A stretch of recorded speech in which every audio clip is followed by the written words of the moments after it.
आज के इस एक्सप्लेनर में हम 26 अप्रैल को यूपी के प्रतापगढ़ में हुई एक बेहद दुखद घटना की पूरी टाइमलाइन और सबूतों को डिकोड करने वाले हैं। मकसद बहुत साफ है, फैक्ट्स के जरिए समझना कि आखिर पुलिस और जांचकर्ताओं ने इस उलझी हुई गुत्थी को कैसे सुलझाया। तो बिना किसी देरी के चलिए सीधे इस केस की गहराई में चलते हैं।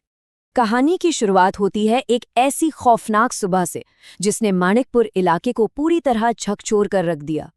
रविवार का दिन था, एकदम शांत सुबह, और तभी गांव वालों की नजर आम के एक बगीचे में कुछ ऐसे दृश्य पर पड़ी जिसकी किसी ने कल्पना भी नहीं की थी। एक पल में वो आम सी सुबह एक भयानक क्राइम सीन में बदल गई। आइए सबसे पहले बात करते हैं इस खौफनाक मंजर और शुरुआती जांच की। जैसे ही गांव में ये खबर फैली, पीड़ित लड़की के भाई ने बिना एक भी पल गवाए सीधा पुलिस को कॉल किया।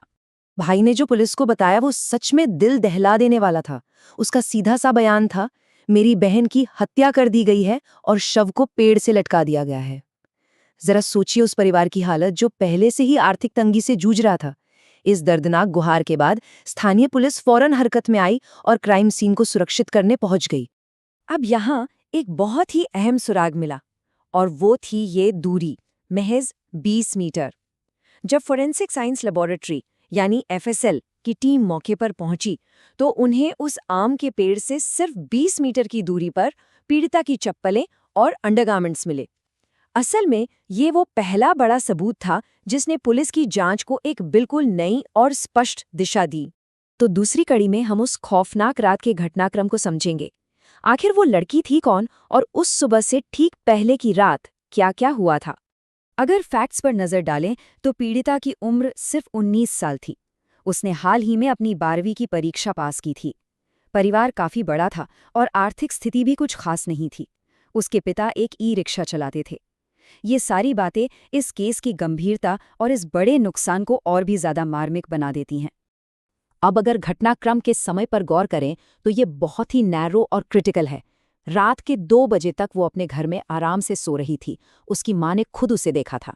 लेकिन फिर रात में ही उसे एक फोन आता है और वो बगीचे की तरफ निकल जाती है और सीधा अगली सुबह उसका शव मिलता है।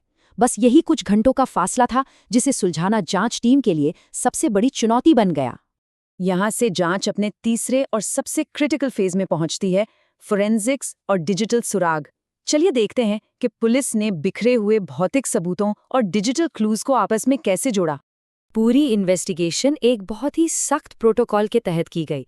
सबसे पहला कदम, एफएसएल टीम ने क्राइम सीन को पूरी तरह सील कर दिया। इसके बाद पेड़ के आसपास से सारे फिजिकल एविडेंस जुटाए गए और फिर उठाया गया सबसे अहम कदम, यानी शव का पोस्टमार्टम। सच कहें तो सबूतों और उनके खुलासे का ये मेल ही इस केस का टर्निंग पॉइंट साबित हुआ। पोस्टमार्टम रिपोर्ट ने साफ कर दिया कि मौत की असली वजह दम घुटना था, जिसे स्मदरिंग कहते हैं, और यौन उत्पीड़न की भी पुष्टि हुई। दूसरी तरफ फोन रिकॉर्ड्स ने ये राज खोल दिया कि पीड़िता को आधी रात को जानबूझकर उस बगीचे में बुलाया गया था। यहाँ जांच में एक बहुत ही जरूरी तकनीक का इस्तेमाल हुआ, सीडीआर यानी कॉल डिटेल रिकॉर्ड। दरअसल पीड़िता के पास अपना कोई मोबाइल नहीं था, इसलिए वो अपने पिता का फोन इस्तेमाल करती थी। जांचकर्ताओं ने इसी फोन के डिजिटल लॉग्स को ट्रैक किया और यकीन मानिए इसी एक कदम ने इस पूरे रहस्य से पर्दा उठा दिया। तो इन डिजिटल सुरागों ने हमें चौथे हिस्से तक पहुंचाया, एक ऐसा संदिग्ध जिसकी पहचान सामने आते ही पूरा इलाका सदमे में आ गया। कॉल लॉग से एक ऐसा रिश्ता सामने आया जिसकी किसी को भनक तक नहीं थी।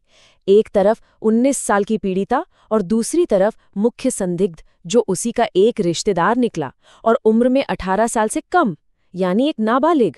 जांच के मुताबिक इन दोनों के बीच कथित तौर पर प्रेम प्रसंग चल रहा था। पुलिस के जो बयान सामने आए हैं वो सच में रोंगटे खड़े कर देते हैं। आरोप है कि इसी नाबालिग लड़के ने पीड़िता को रात में बगीचे में बुलाया, वहां उसने अपने कुछ दोस्तों के साथ मिलकर इस क्रूर घटना को अंजाम दिया और फिर पुलिस को गुमराह करने के लिए पूरे सीन को आत्महत्या का रूप देने की कोशिश की और शव को पेड़ से लटका दिया। मुख्य संदिग्ध की पहचान हो जाने के बाद अब हम इस एक्सप्लेनर के आखिरी हिस्से में आते हैं, न्याय की खोज। आगे की कानूनी कार्रवाई क्या हो रही है और वहां के लोगों का इस पर क्या रिएक्शन है, आइए समझते हैं। तो फिलहाल जांच का स्टेटस ये है कि पुलिस ने तकनीकी सबूतों के आधार पर नाबालिग संदिग्ध को पकड़ लिया है और उसे बाल सुधार गृह भेज दिया गया है। लेकिन बात यहीं खत्म नहीं होती। पुलिस अभी भी सक्रिय रूप से उन बाकी साथियों की तलाश कर रही है जो इस खौफनाक साजिश का हिस्सा थे। इस अपराध की क्रूरता और सोची समझी साजिश ने माणिकपुर के लोगों में भारी गुस्सा भर दिया है। स्थानीय लोग लगातार विरोध प्रदर्शन कर रहे हैं, सख्त न्याय की मांग कर रहे हैं और सबसे बड़ी बात, वो इलाके की पूरी कानून व्यवस्था पर बहुत ही जायज और गंभीर सवाल उठा रहे हैं।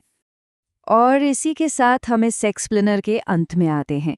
ये पूरा मामला हम सभी को गहराई से सोचने पर मजबूर करता है। जब इतनी सोची समझी और क्रूर साजिश कथित तौर पर एक नाबालिग द्वारा रची जाती है, तो आखिर एक समाज कैसे सदमे से उभरता है और न्याय पाता है? युवाओं, अपराध और न्याय की इस उलझन को समझना आज के समय में बेहद जरूरी है। आज के इस विश्लेषण में बस इतना ही।